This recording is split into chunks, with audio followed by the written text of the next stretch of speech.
Hello, Yes But Why listeners. This is your host, Amy Jordan. Welcome to Yes But Why episode 274, my conversation with improviser Siddharth Venkatesh. But first, let's talk about our sponsors. Yes But Why podcast is sponsored by Audible. Sign up today for your 30-day free trial at audibletrial.com/yesbutwhy. You get a free audiobook download as well as access to hundreds of books and podcasts. Go now to audibletrial.com/yesbutwhy to sign up and get your account today. Yes But Why podcast is also brought to you by podcastcadet.com. Podcastcadet.com is the company that my husband Chris and I run to help podcasters. We want to help you start or improve your podcast. Just let us know what we can do. Mention code YBY20 and you'll get 20% off the first service or workshop you buy. We can help. Podcastcadet.com. Yes But Why podcast is also brought to you by True Hemp Science. True Hemp Science is the HC Universal Network's resource for vegan-friendly whole plant extract CBD oil. Check out truehempscience.com to see all the CBD products available to you now. Use code YesButWhy7 to get 7% off your order of $50 or more. You get all the therapeutic goodness of CBD, plus you'll get a free packet of 2 yummy CBD edibles with your order. truehempscience.com.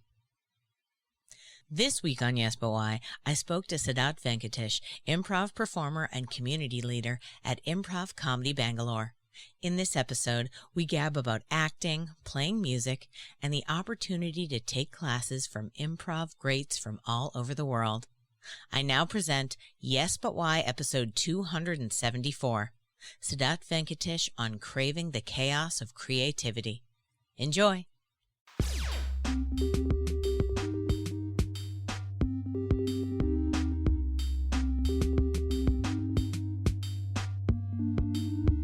I'm Amy Jordan, and this is Yes But Why podcast. Yeah.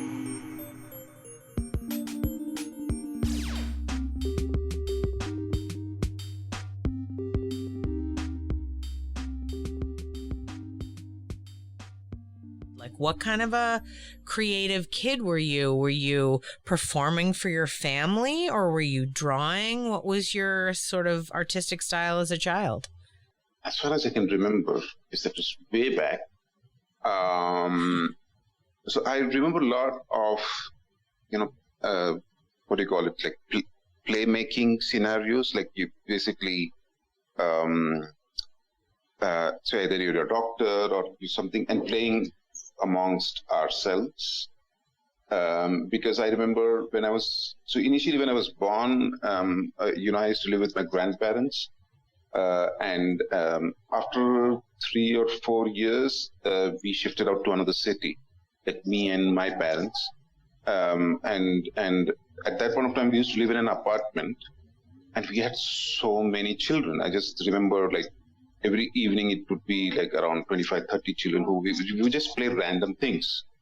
And that, like, we are making up these stories, we are having fun. And that is integrated with, say, playing hide and seek and playing so many other things.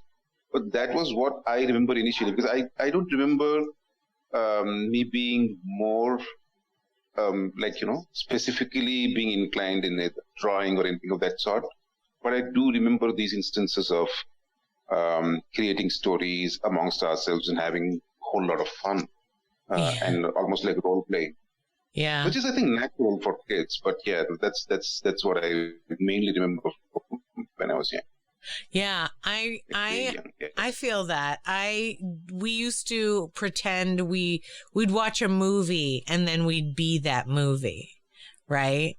Like we'd like spend a week after seeing a movie. We'd be like, I'm Ferris Bueller, I'm dancing. And I remember it was like 3rd grade or something, and me and a couple of friends of mine who happened to be a bit, theatrical with me, there was like a little raised stage area, and we would go there and do our shows for no one, for just ourselves.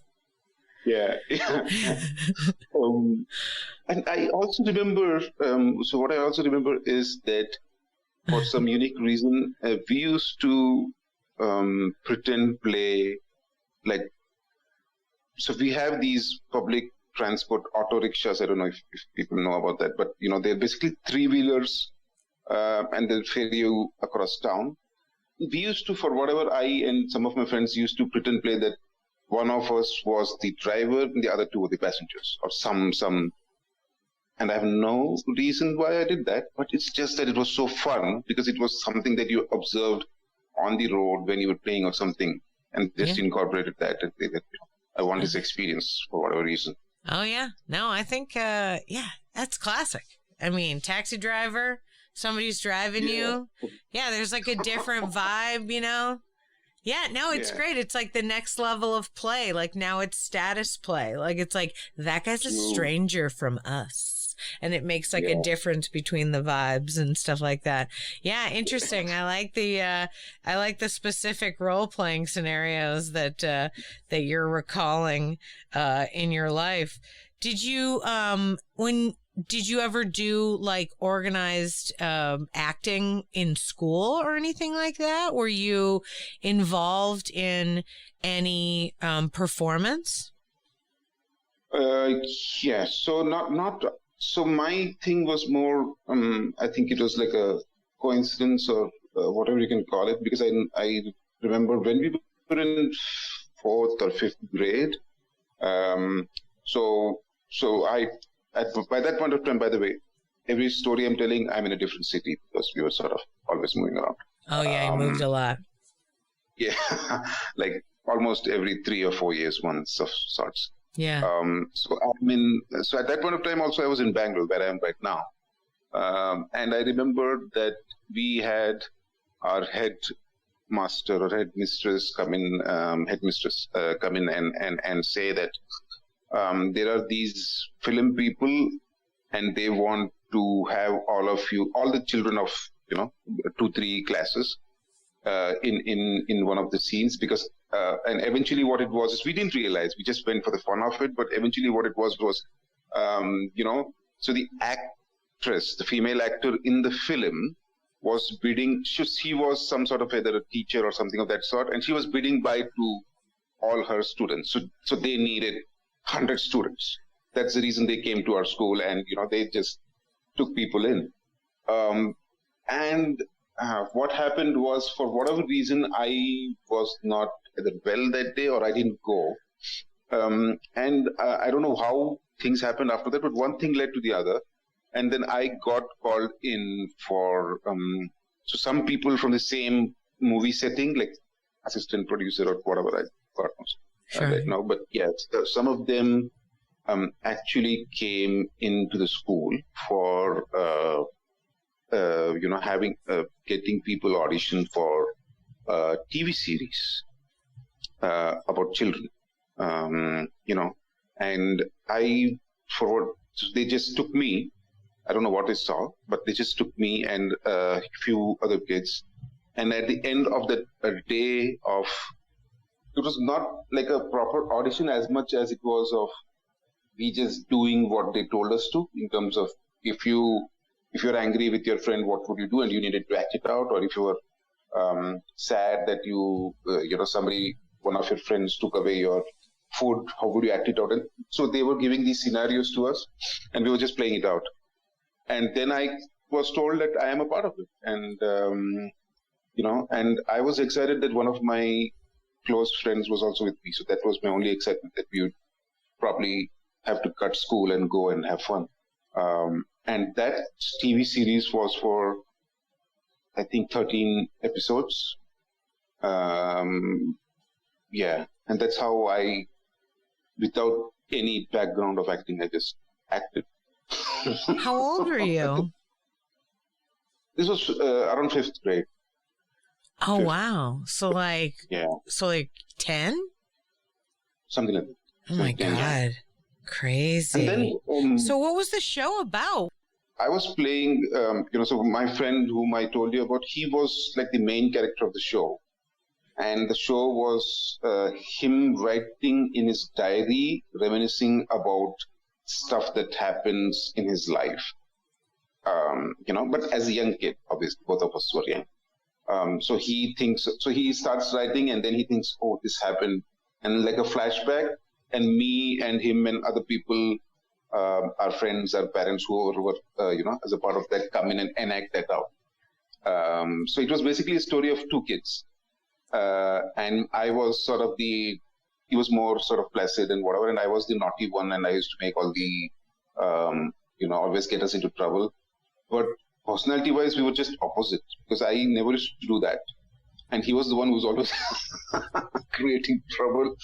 So, yeah, it was real fun for many, many weeks. Wow. What a fun thing. Did you what was the name of the show? So his character was called Perky, Parky or something. So the show was called Perky's Diary, something as simple as that. Perky's Diary? Yeah. So I'm not sure there's anything available online, because this was the times of VHS tapes and all that stuff. Sure. I mean, did it get out there? Was it they made it to sell it? Was it on TV? Oh yeah, for 13 weeks. And in fact, after that, we started garnering, me and him especially started garnering a lot of attention in our school and even random places we went to, and especially among relatives, because so that show was in our local language, Kannada, as well. It was a mix of English, Kannada sort of a thing, and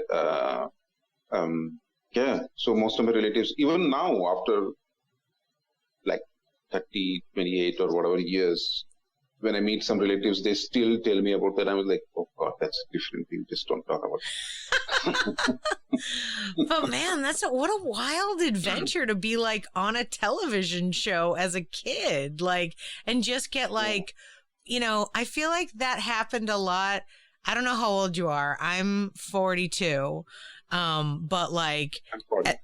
Great. So I feel like that happened a lot to kids that were in our generation, right?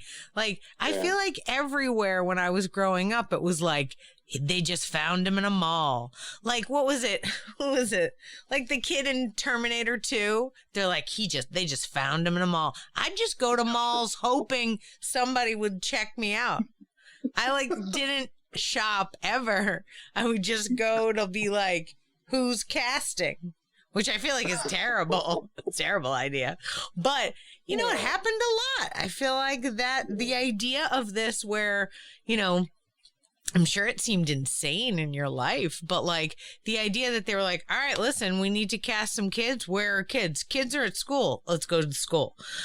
Great. So fun. Wow. Gosh, what a wild, situation to have in your life. Yeah, absolutely. And also the fact that none of us were trained. So basically now when you look back, probably what they were looking for is obviously not trained actors, but people who could just play out scenarios, that inherent playfulness is what they were probably looking at. And the reason I told you that we were, when I was early in childhood, we were playing all these scenarios out, is, I don't know, it felt at one point is somewhere that is connected. I mean, obviously after so many years, when you think about it, you try to make these connections. Yeah. But otherwise, anybody take an untrained, few people and just make a show out of them. That's just risky, isn't it? Yeah. Yeah. I mean, it's a cool situation that you got yourself involved in. I like that. You're right. As older people, we definitely go back and create a story of our own lives. But, I mean, to be honest, I'm fine with that. And also, here's the other thing. If we are, you and I specifically, are creative people whose mind is attuned to storytelling, then hey man, take the good times. You're good at it. Make it sound good, right?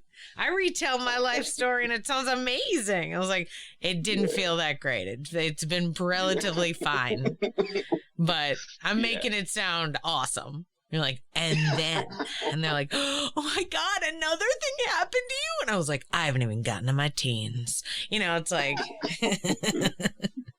same with you. We haven't even gotten to your teens and you're in a television show, a hit television show. People are still talking about it.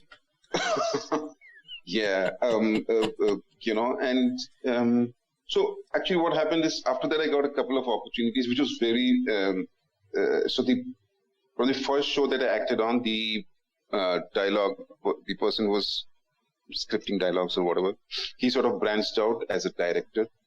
And then he cast me and, another fellow kid actor from our show into a totally different show where basically me and kid actor were brother and sister. And, that was a totally different show. That came for just 5 or 6 episodes, something of that sort. And when all this was happening and, this thing came on TV, and I was just living my life because nothing made sense. It's not as if I was actively looking at it. I was just a kid trying to do stuff and have fun. So I still remember when we were playing, me and my building folks, and this was, I think, 1 or 2 years after that, or 1 year after that. 1 year after we recorded the show, because I think it took some time to come on. And when in the middle of when it came on TV, we were playing around, 4 or 5 of us. So randomly, there's this vehicle that comes along, and one guy, the co-passenger of the vehicle, says, "I want to talk to you." And this sounds like something bad is about to happen, and it's like a full template for that. And the conversation that we have is, "Oh, you have been acting in that serial. I have seen you. You do really well. I have got some projects to talk about. Are you okay to do it?" And I'm just a kid of 10, 11 years old. I was like, get lost. I want to go and play. I'm losing this game. I want to win it, or whatever. And then he said that, "No, I want to really talk to your parents." And these random things used to constantly happen. But I was not sort of looking for it. I was just leading my life. And that's how things went for a year and a half. And then one thing that happened was when we were shooting, it used to be really awkward times. It might be midnight sometimes and all that stuff. So my parents weren't totally thrilled about it at all.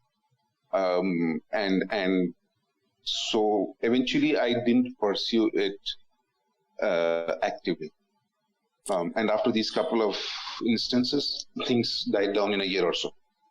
Oh, so it was like inconvenient to bring you to these things, and they were like not into it.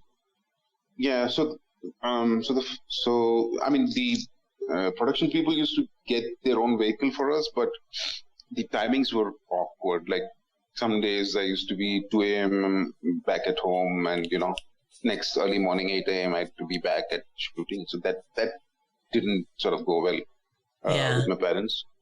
And they were like, "No, this is not for us." Yeah. It's definitely a lifestyle choice for sure. The idea of that kind of stuff. I feel like I feel like literally like scheduling when you sleep is sometimes how cultures divide. Like, and by that I mean like theater people and then like 9 to 5 people. Yeah. Like there are some people who are like, "Listen, I have to be in bed at 9 p.m. and that's it. Like, I get up at 6. I need to do this." And other people are like, "What's that? You want to film something from 2 a.m. to 5 a.m.? Yeah, I'm game. Let's do it." Right. But there's sort of a theatrical situation. Like when I'm working on a film project, I love that stuff. I'm like, get me up all night. I want to be up when it's dark. I want to be putting makeup on while the sun's rising, I love it. Get me there early. Let's do something crazy, because it's creative. It's fun in that thing. Yeah, but it is a lifestyle choice. You really have to want it. Yeah. Man, that's wild though. You you were heading towards being a teen heartthrob, and they were like, "Listen, we're out." You're going to be on TV. People are going to be rushing you. Like, oh my God, you're on that show. I'm sure they do, though. Man, that must be really fun. Like when some random people come up to you and they're like, I'm really sorry. Can I ask you a question? Are you that guy from the show? Does that happen? Yeah. At a random place, me and my family, like my parents and my uncle, we had gone to a temple for some specific, there's a particular day when some function was happening. So we had all been to the temple and we were having our own good time. And randomly there's this couple of kids who are sort of orbiting me. And I didn't even know that, but like my uncle and all was sort of, I wouldn't say concern might be a strong word, but they was like aware that these kids are just following us. Then eventually, one of them kids came and, he took the courage to tell me that I've seen you and I love that serial and that. And this was just random things that happened that, always used to. And this was way after I had done the shooting because the episodes came out a year later. So that was a different part of my life. Yeah. And that was almost over because I knew that it's not, but then these small things used to keep on happening. Yeah. I mean, the shows never die. They're still there. And I know you're like, no, I don't think they have it somewhere. Somewhere they have it, but somewhere there's a YouTube channel where somebody with a camera and a V8 and a VCR and is just filming it like that. Yeah. Remember back in I don't know if you had these, maybe you didn't. Remember the bootleg movies where like a person would film it with a camera at the movie theater? And it's like, they're like in the movie theater. Those are so funny. Yeah. Whenever somebody is like, yeah, watch the movie like this. I'm like, I'm not watching the movie like this. Who watches the movie like this? This is terrible. The guy's holding it in his hand. It's moving around. Not doing this, man. Oh, man. So there's a bootleg somewhere of your show. We're going to find it. I'm going to see if I can find it. So because, when we were doing the show, I remember these producers of the show that I did, they were sort of famous in the sense they had done 2 or 3 other similar shows, which had not only episodes, but it had seasons as well. Like it had gone for more than a year. So what we used to do when we were not having anything else to do during shooting was to actually watch some of those shows back. So I'm sure that like how those shows existed on VHS tapes, our shows exist as well. It's just that we don't know about this. That's it. Yeah. Also, like, where are the VHS tapes? Now, I don't know.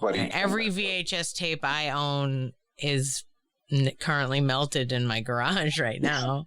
It's very hot out there, and I haven't looked at them in a long time. Also, I don't know. Do I have a VCR?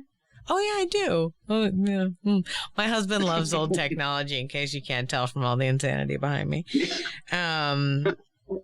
So when your parents said that they weren't interested in being involved in the film schedule and that you really weren't going to do it, were you disappointed, or were you just like, okay, like you were doing a sport and they were like, yeah, you can't do tennis anymore, and you're like, all right, fine, I'll do something else? How did it feel to you? Yeah. So I was disappointed for a bit because, I was loving it, but since it was not something I either actively pursued or something that landed on my lap because of me pursuing it, I think it was just cool that it didn't happen. I didn't sort of think much about it. Yeah. So it was almost as if this was like a blip in a normal life. Sure. That's all it was. So I don't remember. So I remember being initially disappointed because I was not able to meet the entire cast, crew, and whatnot. Because that feeling is like different. It's like almost a second family. But after that, I think it became normal. Exams came up, and you get into school, and it's just normal. Now, you mentioned that you were moving a lot every few years or whatnot. Do you think your, ability to be, creative and friendly and, meet new people, because, you're doing filming, which means you're meeting new people all the time. Did that help you because you had the experience of moving around and, every once in a while you're like, hey, new gang at the building, what's up? I'm here. Let's hang out. I got some ideas. Even I feel that because maybe not at that point of time. So these were the times when there was no email and stuff, nothing of that sort, right? So you literally I used to lose friends in the sense. Yeah. So I used to make friends up and then make friends for when I used to stay and then just lose them in the sense never ever. So we used to write those snail mails, but how many can you write? Or it's so weird. I remember I did that to a couple of people and all, but then it just didn't happen. So the next new place, you go and start this process all over again, and you should sort of get used to that. And actually, especially in the years when later, like 10th grade and all, I have friends now, like, I still know those friends from there because of Facebook and whatnot. But otherwise, the earlier ones, I have no clue about. But it did help. I'm just thinking, going to a new place, making new friends, and then leaving them. It must have been tough for me because now when I think about it, that's like very sad. But at that point of time, it was just like go with the flow because you're going to a new place, you're excited, picking up new friends and stuff. Yeah. Yeah. You know what, though? I think about that every time I do a new theater project, because you spend 6 months with these people, you're with them. I did stage management for a long time. So I'd be with them, they're rehearsing this play. I'm with them during the performances, helping them along. We spend time together and then, then all of a sudden it's over.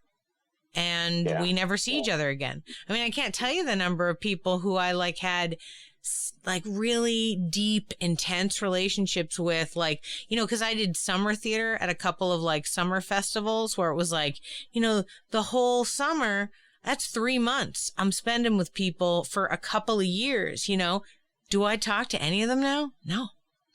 Occasionally I'm friends with them on Facebook. And also trying to be friends with them on Facebook because a couple of them are famous. And I'm like, we were friends, remember? You got to keep in touch. You got to write those letters. And I did not. So I don't know. I feel like there's something about, moving on, having the ability to move from, even creative scene to creative scene. Every project ends, right? So you got to just finish it. You did your 11 episodes on the television series. You're like, great. Thanks, guys. That's a wrap. We did it. Done. You try to do something else, but then you just move on to the next project. Yeah, that's it. Yeah. So when you're a kid at that point of time, I don't think it matters so much because the next thing is always exciting, right? Because you're a kid. Yeah. Because you're curious and you actually want to make new friends. You're going to a new place, how it's going to be, what, this, that, school. And I don't think it matters at all. Right now, in terms of maybe if I did something like that, I might overthink about it, like, oh my, what the hell is happening? But at that point of time, I'm sure I did. Because it was just so natural for us to know everything for this. Yeah. Yeah. Yeah, Get crazy times though. Also, the other thing about us talking about ourselves and our past is we can only know so much about our own emotional state at that point, right? Unless there was a big something that happened that you remember the event of, you're yeah, I guess I was fine. It's yeah, you had ups and downs. You were a human being.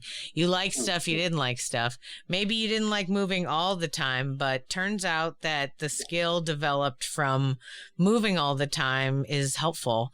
Just the adaptability of being able to go into a room of strangers and be like, hello, I am a stranger as well. How are you? let's be friends now, and that's helpful, at least in improv for sure. But so tell me, so you did not do, after this television series, you really didn't do any more acting at this point, right? You just went back into school, you got involved with studies, college, and everything like that. Yeah, so there were a couple of instances where I was there in the school play. So our school, as far as I remember, did not have a big theater or drama club sort of a thing. Sure. And the school plays were being specifically done for the annual day celebrations. Mm-hmm. So I was there in a couple of those plays. But yeah, apart from that, there was no other sort of instance of acting at all. So it was, it was like, I just moved on from that and became as normal as possible. Yeah, as normal as possible. Well, we try. Yeah. And until a few years before here in Bangalore, when I actually pursued going to theater workshops, because I felt that chapter was not closed for me, and I had sort of liked it, so I started pursuing. Not pursuing in the sense I went for these theater workshops that were there every weekend, and that sort of ignited more curiosity again. Although there was a lot of stage management, everything included, and I was not having as much fun as I thought I would. So I didn't pursue that because I in my mind, how it was that I just need to act and everything else gets taken care of. But theater is not that. You're part of an ensemble, and the roles change, and you need to do other stuff as well because you're a theater group. So I was not excited with that at all, and I just left it. When was this that you were doing these theater workshops? Like, how old are you at this point? Oh, yeah, just a few years back. Just maybe 4 years back. Oh, so like mid-30s. Yeah, something of that sort. Right on. So that's what, so you got back into it. What was it that so you have like a, pardon the phrase, regular job. So you like work wherever you work. You're doing that. You went to school, you got a degree, I assume. You work at a job. Everything's great. Things are, you're living your life. You're an adult now. What's the thing that happened that you mentioned, I felt like that chapter, but like, what was it that like inspired you to look for theater workshops? Like, or did somebody like at work say, hey man, do you know that they were offering theater workshops? And then, you got involved. No. What happened? No. So this, I specifically remember in terms of, so with the work that I do, so I'm an engineer, and most of our work is structured, rule-based, and, so that, and at some point of time, I was actually looking for a let-out, because although I had not pursued any sort of performance, I don't know, it was probably there within me, and that's the reason I wanted to try. At that point of time, it was more of a creative outlet than anything else, because I didn't know where that's going to go or what. So that's how I ended up pursuing. Very called Yours Truly Theatre, and many of our improv folks in Bangalore have actually, been associated with some of workshops or something from there. Yeah. So it was just sort of like, I need to relax. My job, is wild. I need to like do something fun. Did you go to like meet people too? Because I know like a lot of people that I've taught improv to were like, I just wanted to make some friends, and it's hard to make adult friends. And I was like, it is hard to make adult friends. So then improv classes are helpful that way. Not for the theater bit, because I was in my job, so this was purely about having that creative expression, because that was almost zero in the work that I was doing, because it was so structured and stuff. And it was almost as if it was beginning to disturb me a little bit, because I knew that I wanted to be more playful and be more creative and experience those parts as well. and that was the intent, truly, just to move away from this and have a hobby or something of that sort. Yeah. So that's why as soon as I saw that there are some, I wouldn't say rules as such, but the way the thing is set up is you need to do this extra stuff as well. I just backed out because I was like, I'm doing, I wouldn't say similar stuff, but I'm doing this structured work. I need to play and be free. I will not do any statement. Yeah. I'm not going to think of lighting or whatever. Yeah. Yeah. No, it can be hard. The trouble with, theater, any theater, improv as well, you get involved in any management or administrative work, and all of a sudden it's like an office job, and you're like, wait, no, I don't want to.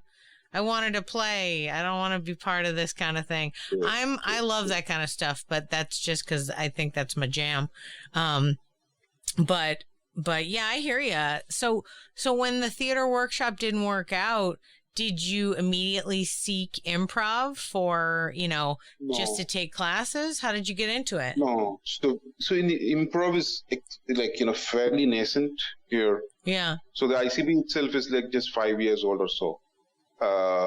And in India itself is like mostly nascent, because I think Mumbai is having a more, probably a 10-year-old history of improv, but we here it was less, and there was no way, since it's not like in your face, or you don't have theaters doing it. There's no way to even know what is improv, literally. Right. And so but apart from this, what I also, in terms of creative pursuits, I still love music. So I used to learn Indian classical music and attend tons of concerts because I just loved it. And even now I learn tabla, which is a percussion instrument. So I do that as well. So I was always busy in terms of going to concerts and talking to people and, being in that art space somehow. So I didn't pursue improv as such. What happened was a couple of years back, I was looking at, like normally what you do over this weekend.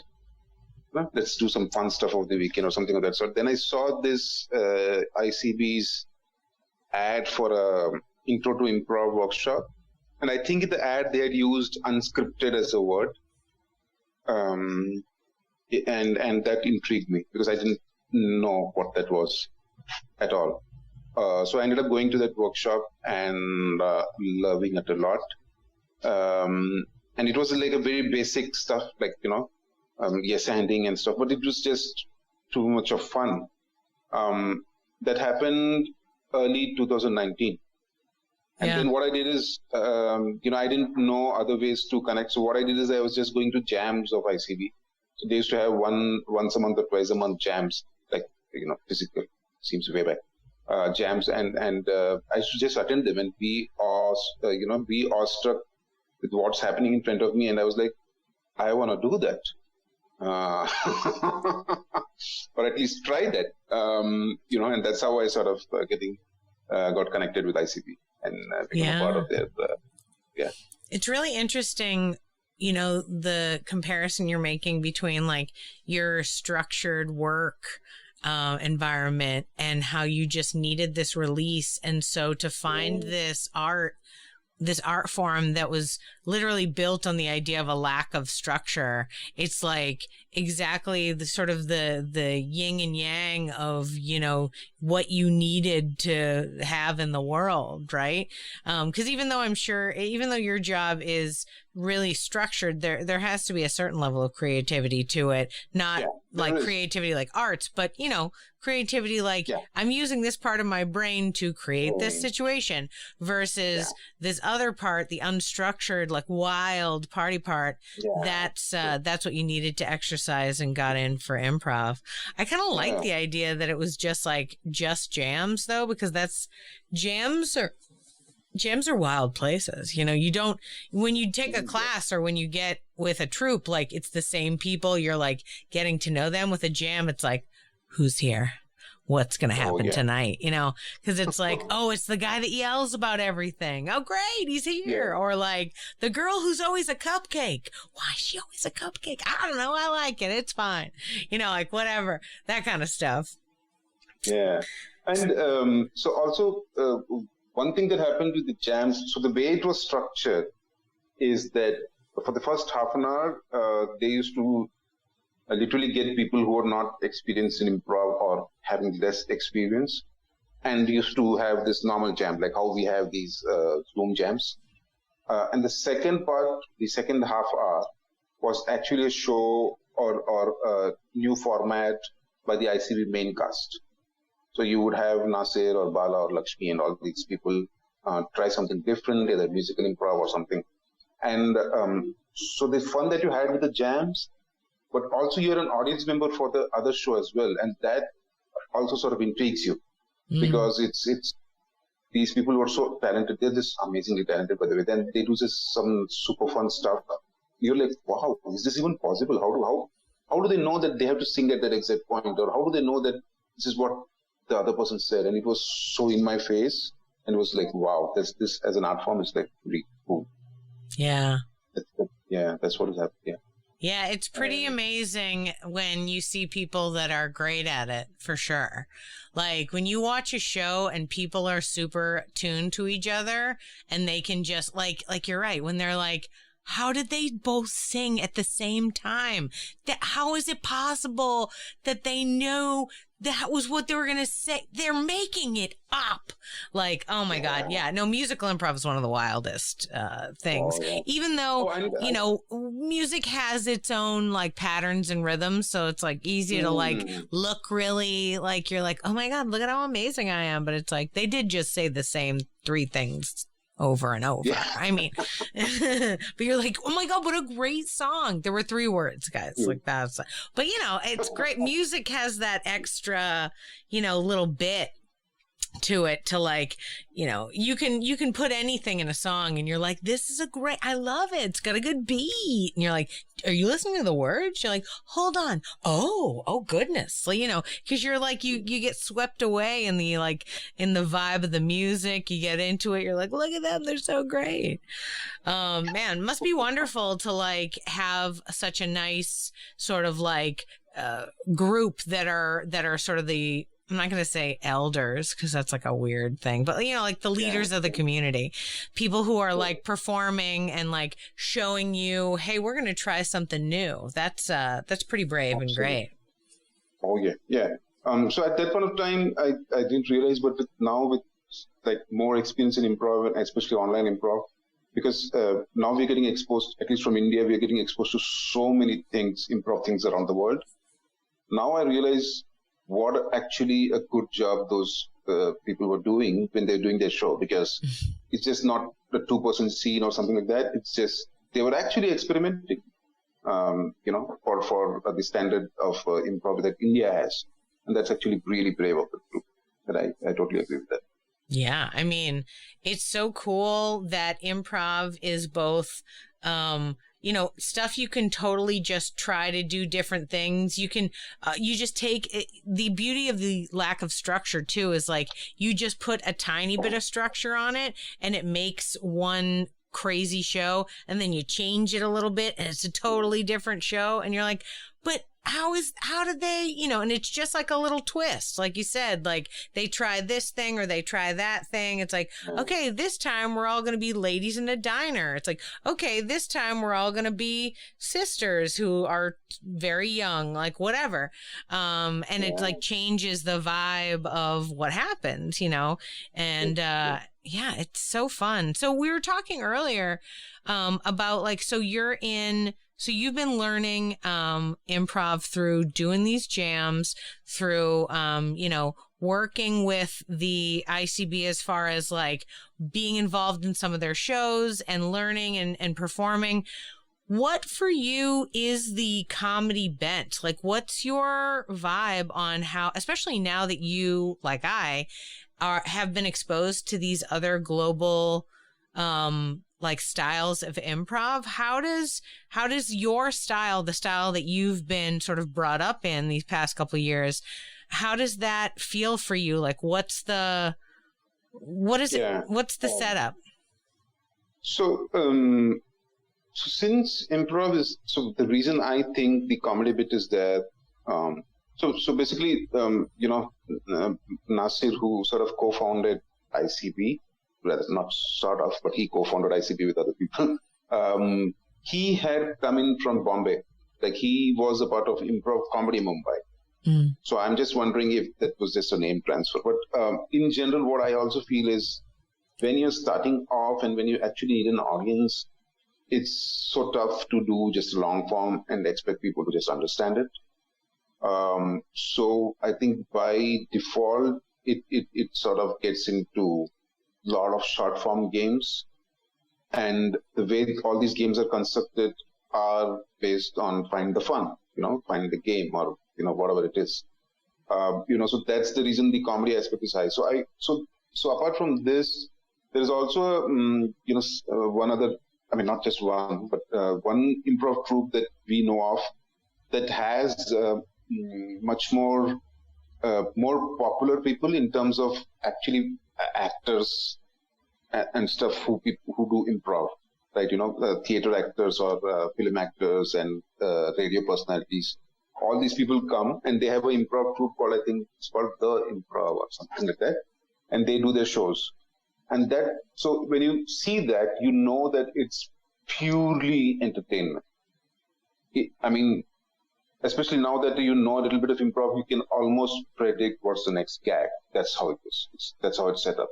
Mm-hmm. And the reason for that is that is the way the audiences come in. Otherwise, it's I'm not sure if you do an improvised Shakespeare, some people are going to come and see that now in India at least. Yeah. Or if you do any other Harold long form, So that's the reason it's probably called improv comedy. And we, at least what we used to do, just before the pandemic, I was a part of the beginners cast, and we used to do a lot of theater sports and other short form stuff, basically. And we used to perform like twice a month of sorts, and there's almost twice a week for that, and do a lot of these short form structured things, theater sports and whatever we saw on Who's Line, like Helping Hands and all those games and the guessing games and all that stuff. So all that we did. There was no inclination. I didn't even know that you could do long form, by the way, before this thing started, the pandemic started. But luckily what had happened is when we were, so one good thing is Jonathan Pitts visited us twice during his world tour and gave workshops. So I think the first time was in 2018, which I wasn't part of the ICB then. And again in 2019, and I attended it. And that was the first time I actually felt that how serious a profession it can be, because, I just didn't have any inclination about that. Like, wow, this person has made a career out of this. Firstly, how good is that?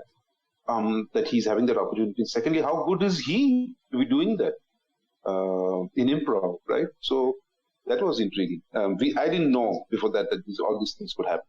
And that's why the pandemic in that sense was a game changer, because now, I take workshops with the David Razowskys, the Jonathan Pitts and Miles Stroth and whoever, and these are great, great names whom I probably would have never met otherwise. Yeah, it is pretty great that there is like just sort of this widespread, information coming around in the improv community. Like, I think that everywhere in every country was kind of doing their own thing for a long time. And now the mix and mingle is not just the people who happen to travel, but now it's everybody. Like, people from their homes can talk to each other and do workshops. I was just about to ask you what kind of workshops that you had taken, but you mentioned it, like the idea that you were able to connect with, and talk to these people and then like, oh, hey, I'd love to take a class in this totally different style of improv from you. Like, that's amazing. It's so great that the opportunity was there and that you took it. What workshops were your favorite? Yeah. So there has been a sort of a gradual shift in the past 1.5 years. So firstly, my workshops were just individual workshops wherein just one skill set was being offered for 2 or 3 hours. And I used to do many of these because there were just too many things, like, say some character workshop, or some which said physicality, or some which said how to use silence or something like that. Then what I started understanding is that I need much more, like I need to be the same teacher for much more time, because 2 or 3 hours is not enough. And that's when I started doing these courses with all these, various teachers. So I started off with doing scene work with Queen City Comedy. So Mandy Butler was our teacher there. She was just fantastic, absolutely fantastic. That was my first coaching into scene work. That I think that was for 6 weeks.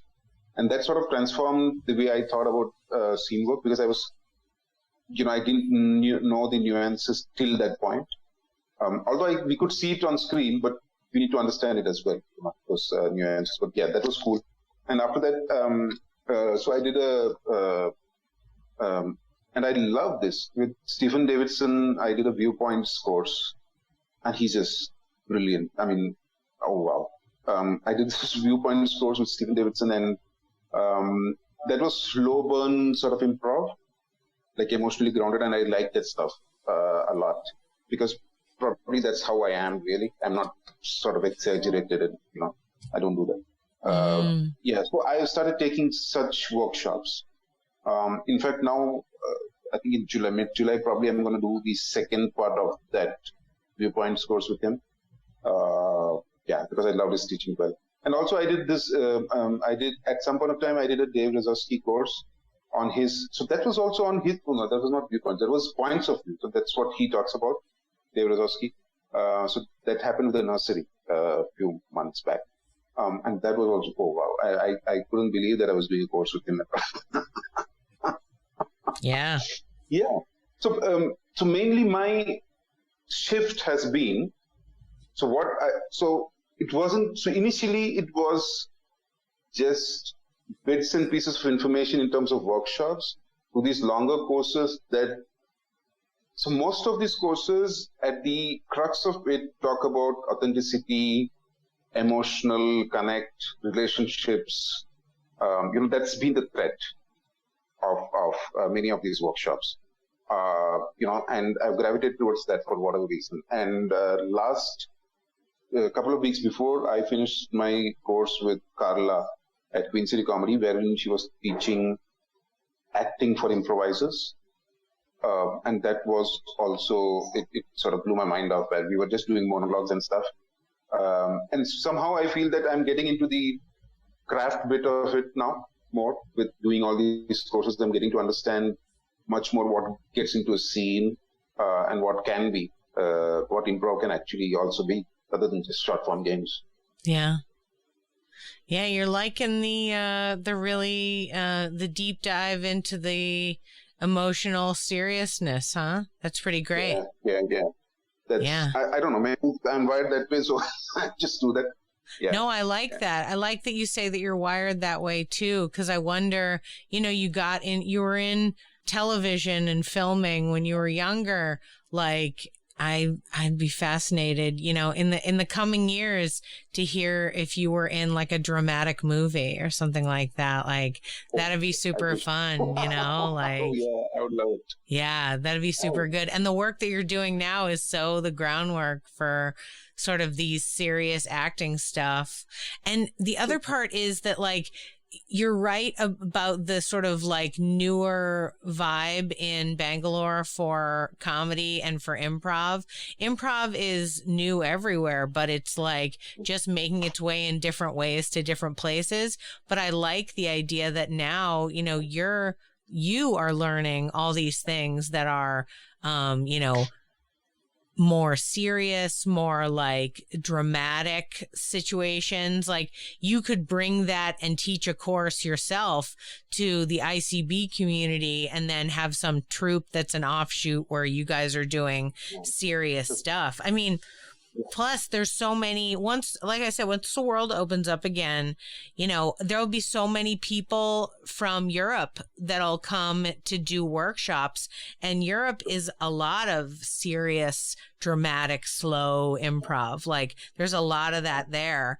And so it's the idea of,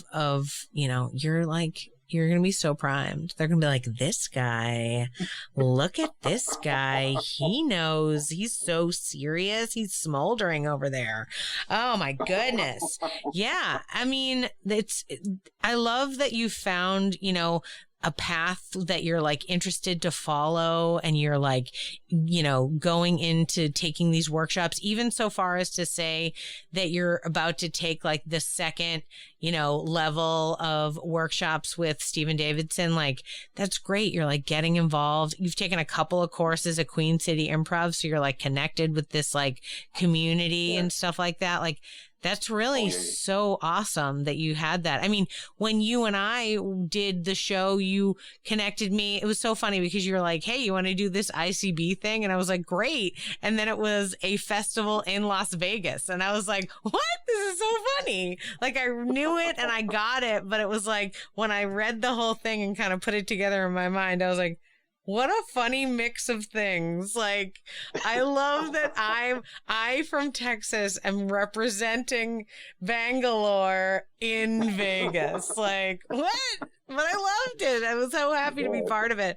And, what a fun connection that we even had, I mean, even before this conversation, and this has been great. I really appreciate you chatting with me. But like, even before this, like, we've just chatted like online about improv and like about our lives and stuff. And it's like, we're two random strangers, but we've like met through this like amazing worldwide improv community. And oh man, I just love that you're taking all these classes and stuff. I mean, so for you, so the thing that I'd love to close with our interview is to chat about, like, you're talking about the things that you're taking, the classes that you've been taking, and how, it's gotten a little bit more serious. You really like that kind of stuff. What's the thing that, you've sort of been creatively thinking about? What's your jam right now? What's the thing that's exciting you, that's like getting the wheels turning for you? Oh, yeah. That's a cool question. Because, so one thing that, a lot of things, but a couple of things that really intrigued me with this global sort of improv explosion that happened is that the sense of community and community building is immense.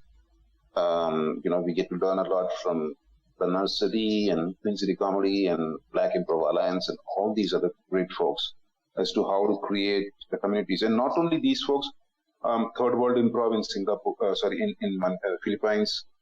Oh, wow. They're also brilliant. They're having a community of close to, I guess, 1,000 students or something like that, or whatever.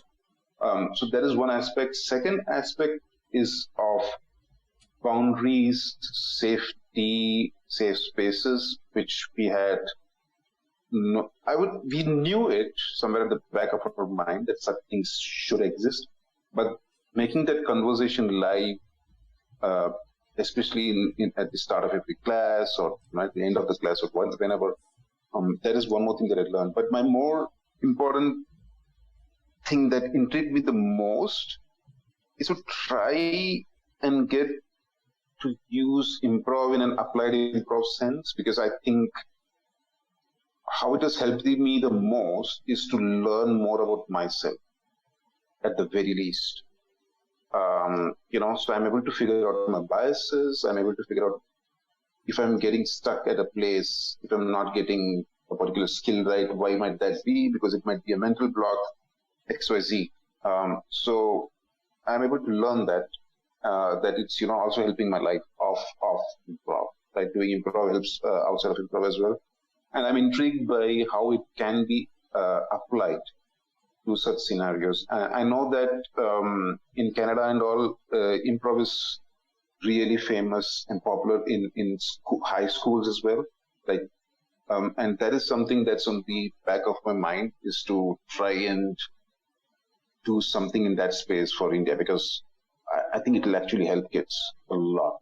Yeah. A lot. So that's where my, it's not even a goal or something, but it's just the thought process that I have that, it should be done. Yeah, totally. Yeah, that's a great idea. I really enjoy that. And I even just to think of improv in that sort of therapeutic sense, this is a space in which you are going to explore your own self and you're going to learn about the way you act and the way you feel. To that end, one of the things that has really helped me as far as getting to know myself was, I would teach my level 1 class, right? And I would teach them emotions. And when I teach people emotions, a lot of people are like, oh, I'm not an actor. I don't know how to do stuff. Okay, great. Don't worry. Everyone knows how to do it because you've done it in real life, right? So I would make them all turn away from each other and say out loud little monologues that focused on a certain emotion, right?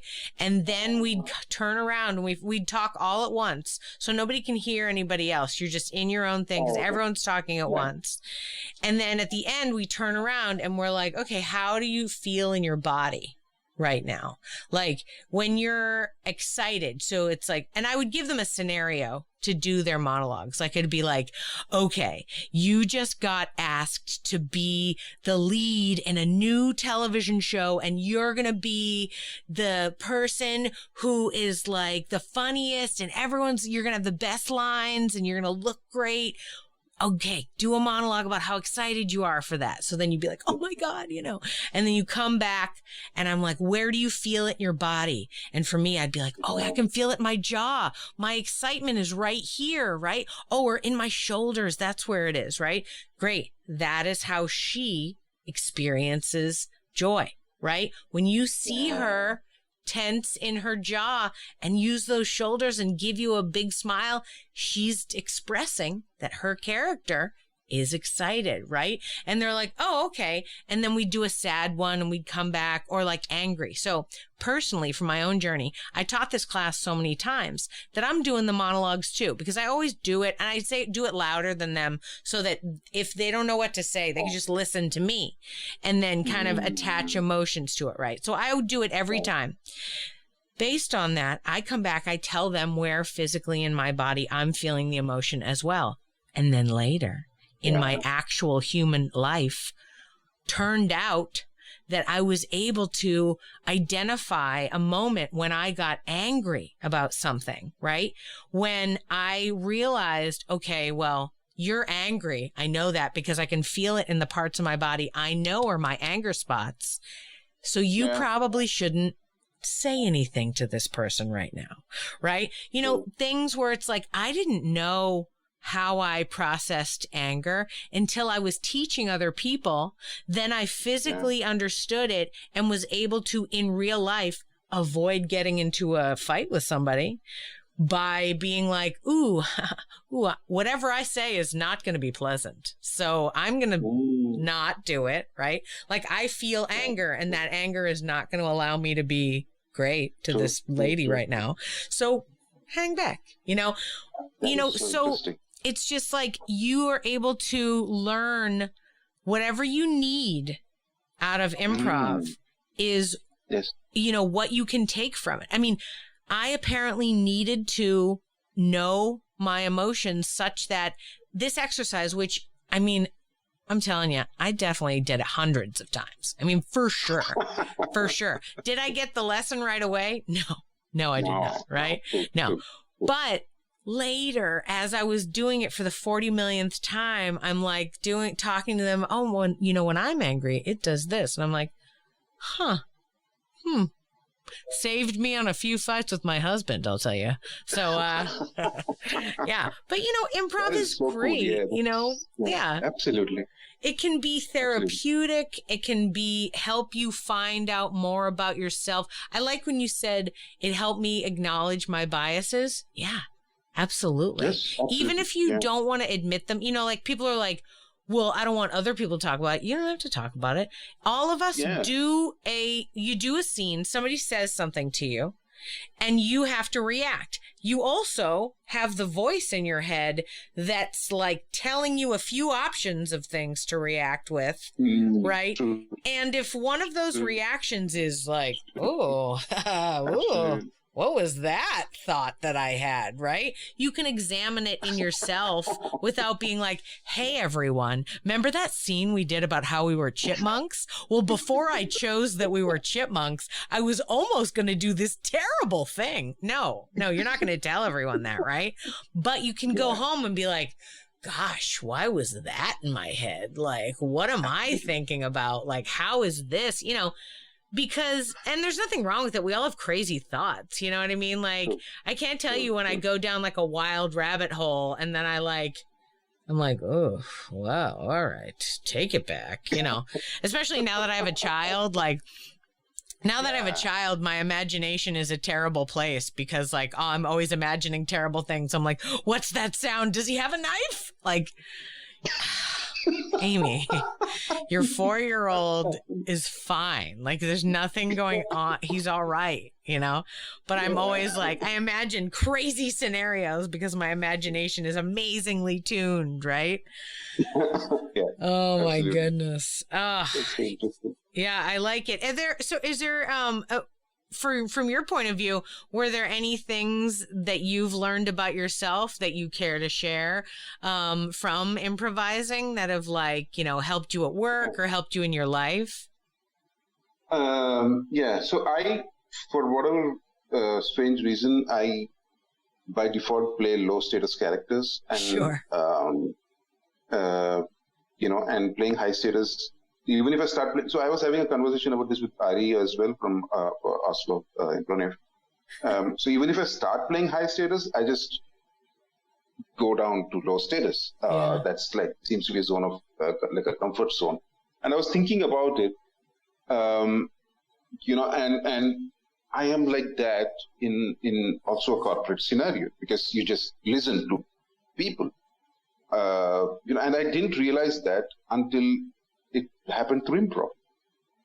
So such things, it might not be this major sort of revelations or whatever life-changing stuff, but it's these subtle things that if you are able to understand and be self-aware, it will actually end up helping you a lot. Totally. The next time you're in low status, if you're able to, as you said, if you're able to be just aware of that, and you might say, why should I be low status? For no apparent reason. Let me be neutral and then take a call. Yeah. Or like in a job scenario, it's like, is it helpful for me to be low status right now? Or do I need to be high status? Because at this moment, I'm like, asking for a raise or going to tell them like, hey guys, I think we need to do this differently, or whatever way that, like, when you go to your boss to be high status, like, sometimes you have to, right? So yeah, it's interesting to recognize that. Cool. That's a good one. Thanks for sharing that one.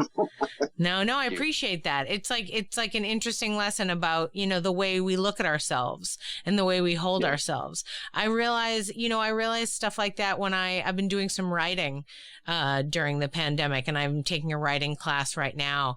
And like, I realized certain ways that I've been writing these characters. I'm like, why are they all doing this? Like, because the characters are just sort of me in different versions of me, having a conversation. So I'm like, wow, where did this situation happen, in my brain? But, so I love it. I think creativity is a wonderful thing to get involved in. And, if you can explore different ways of looking at the world, like, hey, then we can all be better. And, we can seek different worlds and enjoy them. So, absolutely. Oh my goodness. Siddharth, thank you so much for being on the podcast. It's been a lovely chat. I've had a wonderful time with you. Oh, likewise. Thanks so much for having me as well, Amy. Yeah, super great. And I hope we get to hang sometime soon. Maybe, I'll look up all these places where you took classes, and maybe I'll try to take a class there too, and we can be on be Zoom buddies, Absolutely. Yeah.